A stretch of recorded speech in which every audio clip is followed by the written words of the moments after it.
Honorable members of the State Senate, I bring you sad news. Our esteemed colleague, Senator Henry Floyd, has been murdered. And who murdered Senator Floyd? This Philco radio mystery program will tell you. Have you entered the exciting Philco radio mystery contest, brought to you transcribed every week at this time over this station by your Philco radio tube dealer? If you haven't entered before, enter now. Big cash prizes are awarded every week in this great $50,000 cash prize contest. Those of you who send in solutions for mystery number 9, this week's contest, have the same opportunity to become eligible for a huge grand prize as anyone else.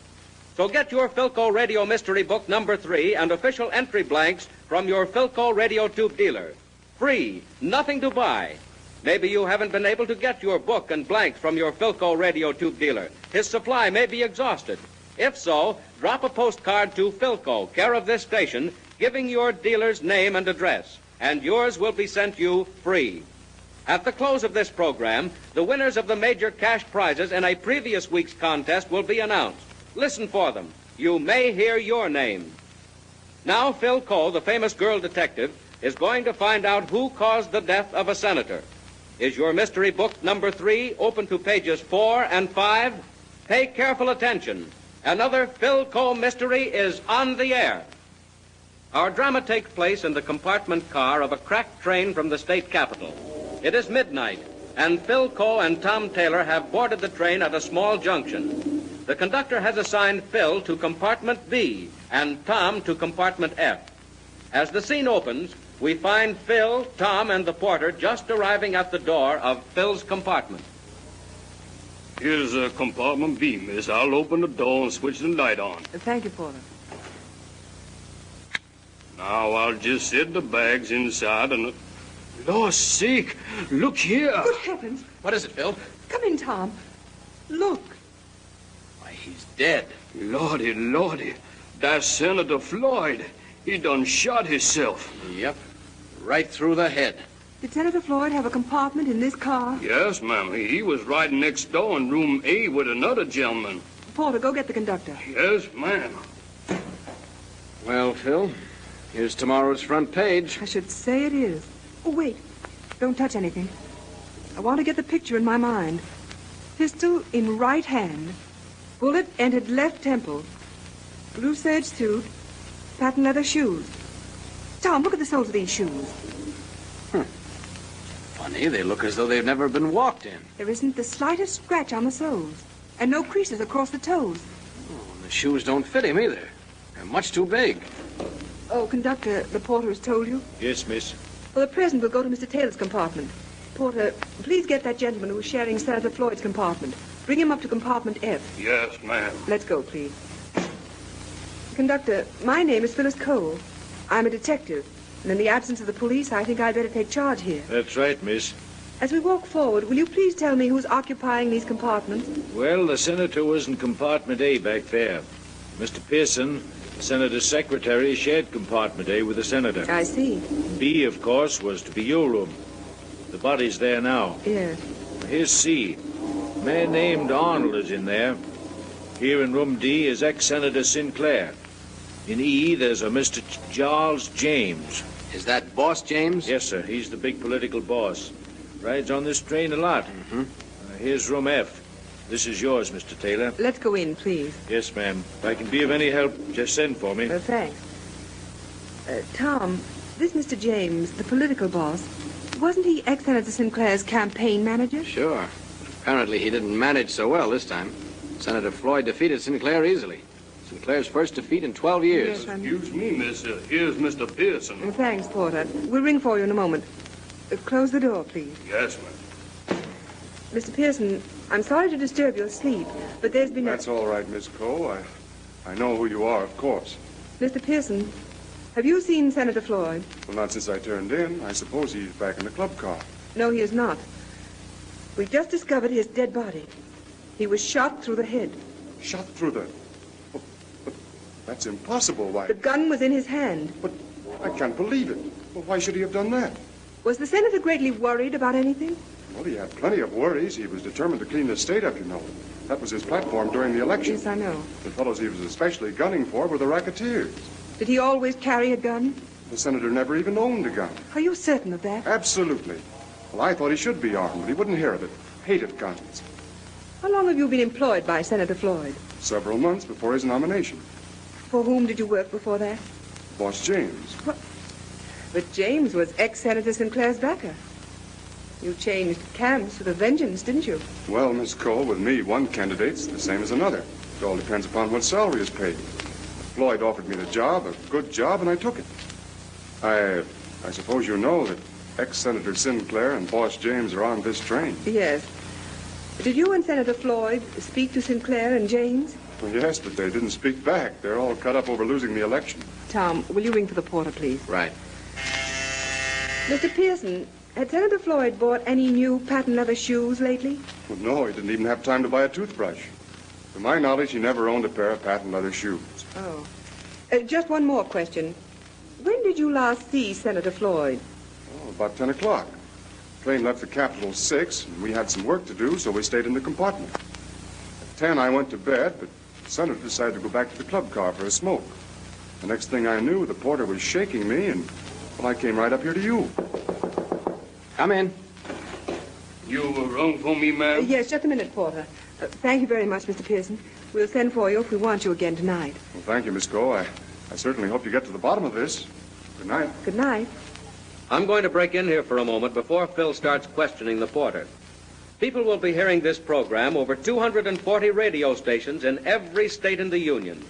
Millions of listeners everywhere get all their favorite programs better with Philco radio tubes in their sets. If you don't already use them, buy Philco tubes tomorrow. Philco tubes make so much difference, and they cost no more than ordinary tubes, sometimes less.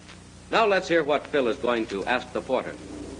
Porter, when did you last see Senator Floyd alive? Oh, about 10 o'clock, miss.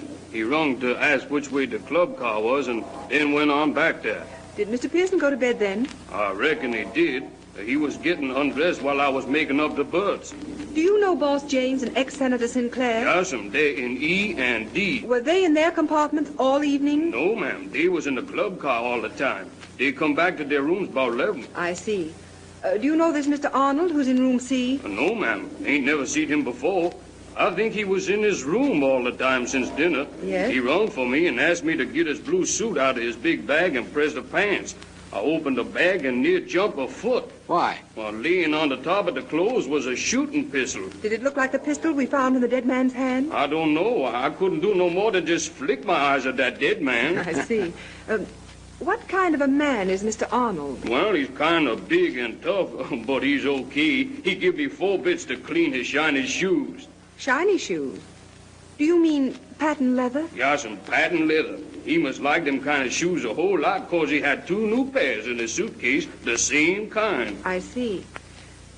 Will you please bring Mr. Arnold here? And after that, bring ex-Senator Sinclair and Boss James. Yas'm. Well, Tom, what do you make of it? I think he either committed suicide or those ex-political big shots wanted to get him out of the way. Suicide? Does that seem likely, Tom? The gun was in his right hand and the bullet hole in his left temple. That would take a bit of doing, wouldn't it? You must try it sometime and see for yourself, dear. Ah, dear Phyllis, just as charming as ever. Look, I'm Jaime Arnold. What's the idea of getting me out of bed? Mr. Arnold, you're in room C, aren't you? Oh, me? Sure. Did you hear a pistol shot in room B tonight? Huh? I didn't get you. I'm a little deep. Did you hear a shot? No, I didn't hear no shot. But like I said, I'm kind of deep. Don't hear well. Did you ever know Senator Floyd? Oh, me? No. I seen him on this train, though. Senator Floyd is dead. Dead. Suicide, huh? I haven't said so. Well, that's the way with them politicians. They get scared and bump themselves off. Mr. Arnold, do you own a gun? Oh, me? No. I never owned one. Play, that's the way to stay out of trouble. Come in. Well, look who's here. Boss James and ex-Senator Sinclair. Pinhead Arnold. Why, this is a surprise. It's a surprise for me, too, Sinclair. How's the cabbage racket? Pinhead? What's it to you, Boss James? Gentlemen, I'm Phyllis Cole. We know you, of course, Miss Cole. I'm sorry to disturb your sleep, Mr. Sinclair, but I want to ask you a few questions about the late Senator Floyd. The late senator? What do you mean? He's been found dead in compartment B. Dear, dear, this is shocking No news. kidding. Mr. Sinclair, did either you or Mr. James speak with Senator Floyd tonight? Why, no. We had no opportunity to speak with him. Wait a second. What do you mean you two guys didn't talk with Floyd tonight? I heard the three of you. Yeah, you two guys and Floyd, whispering, right outside my door. Yeah, I listened at the crack. That's a lie, Arnold. We didn't say a word to Floyd. Oh, no, Mr. James? No. Well, you was whispering, all right. You told him he was going to do too good a cleanup job at the Capitol. Arnold is lying, Miss Cole. If anyone had reason to do Floyd harm, that one is Arnold. Floyd succeeded in breaking up Arnold's cabbage racket. Well, Floyd bumped himself off, so that lets us all out. Killed himself? How do you know that he killed himself? Porter, Yes, Miss Cole. when you awakened these gentlemen, did you tell any of them how the senator died? No, ma'am. I was too scared to say much except to get out of bed and come along see the lady detective. Miss Cole, Mr. James and I are very tired. We shall submit to no more questioning tonight. You won't have to, Mr. Sinclair. I'm going to reconstruct the death of Senator Floyd. The senator went to the club car, and his secretary, Mr. Pearson, who was sharing the compartment with his employer, went to bed. An hour or so later, Senator Floyd returned to compartment A, and finding his secretary asleep, he said, Are you awake, Pearson? Guess the poor boy's tired out. I won't turn the light on. Might wake him up. Feels kind of good to get these shoes off. Come on out, Floyd. I want to see you. Get away from here. I'm going to bed. Come on out, I said. And don't wake Pearson, that secretary of yours, or I'm liable to pull this trigger. Now stand up. Okay, that's better. Shut the door. Now get into the next room. Come on, snap into it. Inside. Now, you dirty heel. Let's talk it over. Put that gun down, you fool. Shut up, I'm doing the talking. I'll see that you go to jail for life. Oh, no, you won't. You've done enough to me since you've been elected. Now it's my turn. No, stop. Don't. You've guessed it, gentlemen. The man who murdered Senator Floyd is Pinhead Arnold.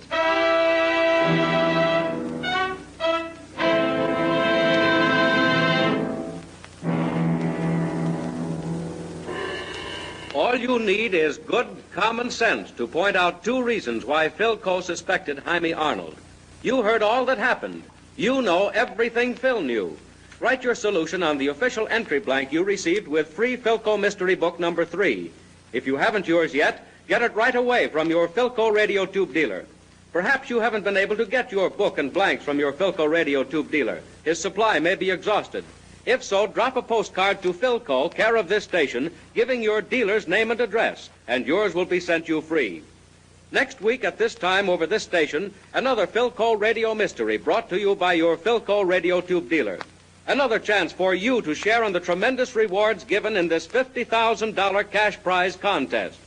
A thrilling new mystery program starring Philco, the girl detective. Listen and hear Philco solve the case of the laughing ghost. It'll give you cold shivers. You'll love it.